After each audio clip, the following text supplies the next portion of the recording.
এখন বর্ষাকাল। আর বর্ষাকালে আগাছা জন্মানোর জন্য খুবই ভালো একটা সময়। এই সময়ে আগাছারা হলো মানে তাদের জন্য একটা উৎসব চলে বলা যায়। এই সময় তারা প্রচুর পরিমাণে জন্মাবে আপনার জমিতে, আপনার ফসলকে ক্ষতিগ্রস্ত করবে। তো দেখতেই পাচ্ছেন আমার আশেপাশে কি ধরনের কিভাবে এই আগাছা জন্মে গিয়েছে, এবং আমার হাতে আছে একটি আগাছানাশক। তো এই আগাছানাশকটা আমি পানির মধ্যে গুলে এটা যদি আমি স্প্রে করি, খুব সহজেই কিন্তু আমি এই আগাছাগুলাকে ধ্বংস করে ফেলতে পারি, খুব অল্প কষ্ট খরচে এবং অল্প পরিশ্রমের বিনিময়ে। তো এই আগাছানাশক দিয়ে অল্প পরিশ্রমের বিনিময়ে এবং অল্প খরচের বিনিময়ে আমার কি এই আগাছাগুলো ধ্বংস করে ফেলা উচিত? এবং এতে কি আমি মানে এই যে খরচ কমাচ্ছি, পরিশ্রম কমাচ্ছি, এটা কি আমার ভবিষ্যতের জন্য কতটুকু সুফল বয়ে আনবে না কুফল বয়ে আনবে, এই বিষয়গুলো নিয়ে আজকের ভিডিওতে আমি আপনাদেরকে বলবো।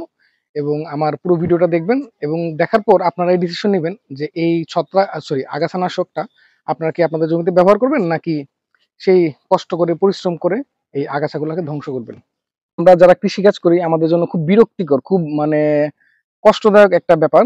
সেটা হলো যে আমরা এত পরিশ্রম করি আমাদের গাছের পেছনে, আমাদের ফসলের পেছনে, তাদের ফলনের খোঁজ খবর নাই। কিন্তু আগাছা কোনো পরিশ্রম ছাড়া, কিছু ছাড়াই, পানি ছাড়া, কোনো কিছু ছাড়াই তারা মানে অগণিত ভাবে হাজার হাজার আগাছা জন্মে যাচ্ছে।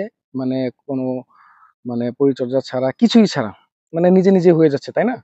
তো এটার কারণে আমাদের কি সমস্যা হচ্ছে, আমাদের কিন্তু ফসল ক্ষতিগ্রস্ত হচ্ছে, আমাদের জমির যে উর্বরতা সেটা দেখা যাচ্ছে যে এই আগাছাগুলো নিয়ে নিচ্ছে, যার কারণে যে আমাদের মূল যেই ফসলটা সেটা কিন্তু পরিমিত পরিমাণে আহ পুষ্টি উপাদানগুলো পাচ্ছে না মাটি থেকে।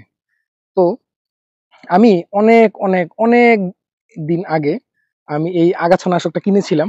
তো কেনার পর আমি একবারই ব্যবহার করেছিলাম। তখন আমার একটা বাগান ছিল, যেটা হলো সম্পূর্ণ মানে ব্যারেন ল্যান্ড ছিল, মানে একদম পতিত ছিল। সেটাকে আমি উপযোগী করার জন্য আমি একবারই ব্যবহার করেছিলাম। তো করার পর তারপর আমার কি মনে হলো যে আমি একটু এটা নিয়ে একটু পড়াশোনা করে দেখি, যে এটা আমি যে ব্যবহার করলাম, এটা মানে এটা মূলত এটা রেজাল্টটা দেখার পর আমি এটা নিয়ে একটু পড়াশোনা করি যে এটা যে ব্যবহার করলাম সেটা কতটুকু ঠিক হলো আমার জন্য। তো ভিউয়ার্স, এই আগাছানাশকের সমস্যা বা উপকারিতা নিয়ে কথা বলার আগে আগাছানাশক সম্পর্কে একটু কথা বলে নেই। সেটা হলো এই আগাছানাশক অনেক ধরনের হয়। আমি খুব টেকনিক্যাল পয়েন্টে যাচ্ছি না, কারণ এটা অনেকের মনে থাকবে না। তো আমি খুব সিম্পলি যদি বলি, আগাছানাশক অনেক ধরনের হয়। যেমন প্রথমে যদি আমি বলি, এক ধরনের আগাছা আছে যেটা হলো যে বছরব্যাপী হয়, মানে এক বছরের মধ্যে তারা লাইফ সাইকেল শেষ করে মরে যায়, এবং পরবর্তীতে তারা আবার হয়তো বীজ বা ফুল দিয়ে আবার নতুন চারা জন্ম দেয়। তো এই আগাছাগুলাকে মারার জন্য এক ধরনের আগাছানাশক আসে, সেটা হলো আপনারা যখন স্প্রে করবেন তখন সেই পাতার মধ্যে সে গ্রহণ করে নিয়ে সেই আগাছাটা মারা যাবে। তারপর আসে কিছু আগাছা আছে যেটা হলো বছর মানে এক বছরের বেশি, তার লাইফ সাইকেলটা বছরেরও বেশি। তো তাদেরকে মারার জন্য আরেক ধরনের আগাছানাশক আছে, যেটা হলো ওটা স্প্রে করার সাথে সাথে আহ পাতা এবং শিকড়ের মাধ্যমে এটা সারা গাছে ছড়িয়ে পড়ে, সেই আগাছা ছড়িয়ে পড়ে আগাছা আস্তে আস্তে মারা যায়। তারপর আছে এক ধরনের আগাছানাশক, যেটা হলো আপনি স্প্রে করবেন যে কোনো ধরনের গাছ, মানে উদ্ভিদ, যে কোনো ধরনের উদ্ভিদ মারা যাবে। এটা মূলত ব্যবহার করা হয় যে হয়তো কেউ ইন্ডাস্ট্রি করবে, তার এখানে জমিটা ক্লিয়ার করা দরকার, তারা ব্যবহার করে, অথবা খেলার মাঠ পরিষ্কার করবে, তারা করে। আচ্ছা, তারপর আসে আরেক ধরনের আগাছানাশক, সেটা হলো যে নির্দিষ্ট এক ধরনের বা কয়েক ধরনের আগাছা মারবে। তো যেমন ধরুন ধান খেতে, এটা এখন দেখা যায় বিভিন্ন ফসলে ব্যবহৃত হয়। ধান খেতে আপনি প্রচুর আগাছা হয়ে গিয়েছে, এখন আপনি যদি আগাছা পরিষ্কার করতে চান আপনার কয়েক হাজার টাকা খরচ হবে। আপনি সেটা না করে কি করলেন, আপনি চিন্তা করলেন আগাছানাশক ব্যবহার করবো। তখন আপনি এক ধরনের আগাছানাশক পাবেন, যেটা হলো আপনি স্প্রে করবেন, করার কারণে ধান গাছের ক্ষতি হবে না, কিন্তু অন্যান্য যে আগাছাগুলো সেগুলো মারা যাবে। এটা এক ধরনের। তো এই ধরনের নানান ধরনের আগাছানাশক আপনারা বাজারে পাবেন। তো এটা ব্যবহার করার ক্ষতিটা কি? ক্ষতিটা হলো, এবার আমরা সেই পয়েন্টে আসি। আচ্ছা, উপকারিতাটা একটু বলে নেই, সেটাও বলা উচিত। উপকারিতা হলো, আপনি ধরুন ৫০ টাকা খরচ করে আগাছানাশক, ৫০ টাকার আগাছানাশক যদি আপনি স্প্রে করেন, আপনি দেখা যাবে কয়েক শতক জমি আপনি একদম ক্লিয়ার করে ফেলতেছেন। যেখানে সেটা আপনার পরিষ্কার করতে গিয়ে হয়তো আপনার ১,০০০-২,০০০ টাকা খরচ করতে হতো এই লেবার কস্ট। আচ্ছা, তারপর আসা যায় খুবই দ্রুত। আপনি আজকে স্প্রে করলেন, ২ দিনের মধ্যেই দেখবেন আপনার জমিটা আগাছাগুলা ক্লিয়ার হয়ে গেছে। তো এটাও কিন্তু একটা দিক দিয়ে যে আপনি খুব দ্রুত এটা পরিষ্কার করতে পারবেন। আচ্ছা, এটা হলো ২ টা উপকারিতা। এবার ক্ষতিকর দিকে চলে আসা যাক। ক্ষতিকর দিক, ১ম কথাই হলো যে আমি একটা উদাহরণ দেই তাহলে আপনাদের জন্য ক্লিয়ার হবে। সেটা হলো, ধরুন আপনি কোনো একটা কাজ করেন বাড়ির বাইরে। কাজ করার জন্য আপনি দুপুরে বাইরে লাঞ্চ করেন। লাঞ্চ করতে গিয়ে আপনি চিন্তা করলেন যে আমি ভাত খাবো না। ভাত খেতে গেলে অনেক টাকা খরচ হয়ে যায় হোটেলে। আমি এক কাজ করি, পুরি সিঙ্গারা খেয়ে নেই। ৳২০ পুরি সিঙ্গারা খেলে আমার পেট ভরে যাবে।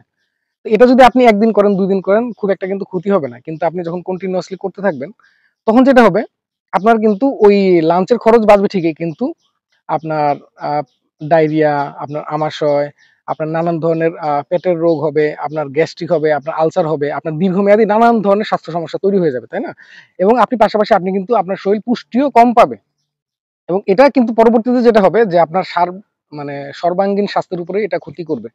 তো এই আগাছানাশকটাও ঠিক একইভাবে আপনি একবার দিচ্ছেন হয়তো খুব একটা ক্ষতি হচ্ছে না, কিন্তু যখন আপনি কন্টিনিউয়াসলি এটা ব্যবহার করছেন আপনার জমির কিন্তু সেটা দীর্ঘমেয়াদী ক্ষতি করে নেবে। তো বর্তমানে হয়তো তেমন কেউ এটা নিয়ে কথা বলছে না, বা মিডিয়া তো খুব বেশি কথা হচ্ছে না, কিন্তু একটা সময় আসবে যখন এটা নিয়ে মাতামাতি হবে যে এটার ব্যবহার কমানোর জন্য, এখন যেমন কীটনাশক নিয়ে হচ্ছে। তো আগাছানাশকের ক্ষতিকর দিকগুলো যদি আমি বলা শুরু করি, প্রথমেই যেটা বলবো যে উৎপাদন কমে যাওয়া। আপনি এটা খালি চোখে হয়তো দেখতে পাবেন না, কিন্তু দীর্ঘদিন ব্যবহার করার পর আপনি দেখবেন আপনার জমি থেকে আপনার উৎপাদনটা কমে যাবে। কারণ এই আগাছানাশকটার ক্ষতিকর দিক, মানে আগাছানাশক যে আগাছা মেরে ফেলছে তাই নয়, আপনার ফসলেরও কিন্তু ক্ষতি করবে, সেটা হলো ধীরে ধীরে। তারপর যদি আসি, জমির উর্বরতা নষ্ট করে ফেলবে, মাটি ক্ষয় করে ফেলবে। সেটা হলো যে জমিতে কিন্তু বিলিয়ন বিলিয়ন অণুজীব আছে, আপনারা জানেন, যারা হলো এই গাছের জন্য উপকারী, এবং তারা হলো গাছকে খাবার তৈরি করে দেয় বা গাছকে ভালো রাখে। তো এই বিলিয়ন বিলিয়ন অণুজীবগুলোও কিন্তু এই আগাছানাশকে তারাও মারা যাবে অথবা এখান থেকে চলে যাবে। মানে যেহেতু জমিটার স্বাস্থ্য নষ্ট হয়ে যাবে, তারাও চলে যাবে, এবং ধীরে ধীরে জমিটা কিন্তু অনুর্বর হয়ে যাবে, এবং যা হলো ভবিষ্যতে আপনাকে ফসল মানে উৎপাদনটা কম হবে। তারপর আসা যাক আগাছানাশক আমরা যখন ম্যানুয়ালি পরিষ্কার করছি তখন যেটা হয়, আগাছাগুলো কিন্তু আমরা জমিতে হয়তো একটা জায়গায় রেখে দিচ্ছি, তো সেটা হলো সেই জমিতেই কিন্তু পচে যাচ্ছে, পচে এই আগাছার মধ্যে যে নাইট্রোজেন থাকে, আগাছার মধ্যে প্রচুর পরিমাণে নাইট্রোজেন আছে, মানে গাছের মধ্যে তো নাইট্রোজেন আছে, তো আগাছাও তো এক ধরনের গাছ, উদ্ভিদ। তো সেই নাইট্রোজেনটা কিন্তু আবার জমিতে ফিরে আসছে, এবং এটা জমির স্বাস্থ্যকে ভালো রাখতেছে, মানে অর্গানিক ম্যাটার। আচ্ছা, তারপর হলো এই যে আগাছানাশকটা, এটা কিন্তু শুধুমাত্র আপনার আগাছাই মারছে না, আগাছার মধ্যে হাজার হাজার উপকারী পোকাও থাকে, কিছু ক্ষতিকর পোকা থাকে, কিন্তু কিছু উপকারী শিকারী পোকা থাকে, যেমন ধরুন লেডিবাগ, লেইসুইং, এই ধরনের যে পোকারা, তারাও কিন্তু এই আগাছানাশকের সাথে সাথে মারা যাচ্ছে, অথবা তারা এখানকার বাসস্থানটা হারাচ্ছে এবং এখানে ফিরে আসতেছে না, যার কারণে আপনার ওই যে ক্ষতিকর পোকাগুলো, তাদেরকে শিকার করার জন্য আর কিছুই থাকতেছে না, আপনার কীটনাশকের প্রতি নির্ভরশীলতা তখন আরো বেড়ে যাবে, আপনার জমির ফসলের উৎপাদন কমে যাবে, কারণ ওই যে উপকারী পোকাগুলো চলে যাচ্ছে। তারপর হলো জমির যে ওয়াইল্ড লাইফটা, মানে ইকোসিস্টেম, এই আগাছানাশকের প্রথম যে ভিকটিমটা আরেকটা আসে, সেটা হলো এই ব্যাঙ। এই উভচর প্রাণীগুলোও কিন্তু প্রথমেই এই ক্ষতির শিকার হয়, তারা কিন্তু এখানে হয় মারা যায়, অথবা এখানে বাসস্থানটা তাদের নষ্ট হয়ে যায়, তারা চলে যায়। তো ব্যাঙ কিন্তু আমাদের কৃষির জন্য খুবই উপকারী, তারা ক্ষতিকর পোকামাকড় খেয়ে ফেলে, মশার নিয়ন্ত্রণে কাজ করে, আপনারা হয়তো অনেকেই জানেন।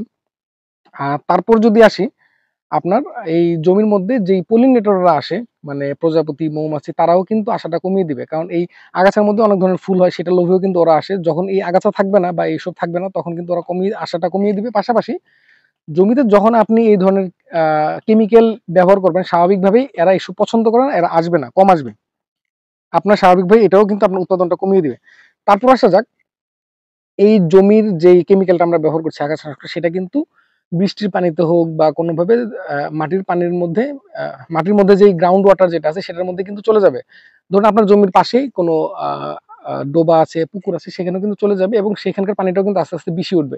ব্যাপারটা এমন নয় যে আজকে আপনি কেমিক্যাল স্প্রে করলেন, বৃষ্টি হলো, সেটা পুকুরের পানিতে গিয়ে সেই পুকুরের পানি বিষে গেল, মাছ মারা যাবে, মানুষ খেলে ক্ষতি হবে, এমন নয়, কিন্তু সেটা ধীরে ধীরে ধীরে ধীরে পানিটাকে নষ্ট করে ফেলবে।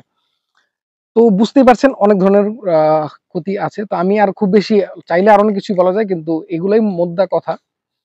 তো যদি সাম আপ করি, যে এটা এই আগাছানাশক দিয়ে আমরা হয়তো সময় বাঁচাতে পারছি, আমাদের পরিশ্রম বাঁচাতে পারছি, খরচ বাঁচাতে পারছি, কিন্তু একই সাথে দীর্ঘমেয়াদে আমার জমির কিন্তু বড় ক্ষতি করে ফেলতেছি। মানে আপনি ১০ টাকা বাঁচাতে গিয়ে ভবিষ্যতের জন্য কিন্তু এই জমিটাকে মানে হয়তো ১,০০০ টাকার ক্ষতি করে ফেলতেছেন। তো আশা করি আমার কথাগুলো আপনাদের কাছে ক্লিয়ারলি পৌঁছে গিয়েছে। তো চাইলে আপনারাও একটু পড়াশোনা করে নিবেন এই ব্যাপারে। গুগলে হাজার হাজার এভিডেন্স আছে এইসব ব্যাপারে, এবং আপনারাও এই আগাছানাশকের ব্যবহার না করে এই পরিশ্রম করে ম্যানুয়ালি এই আগাছাগুলো পরিষ্কার করবেন, এবং সেটা দিয়ে কিন্তু আপনার জমির স্বাস্থ্যটাকে আপনারা ভালো রাখতে পারবেন। তো সবাই ভালো থাকবেন। যদি ভিডিও ভালো লাগে অবশ্যই আমার চ্যানেলে সাবস্ক্রাইব করবেন, ভিডিওতে লাইক করবেন, এবং ভালো থাকবেন। ধন্যবাদ।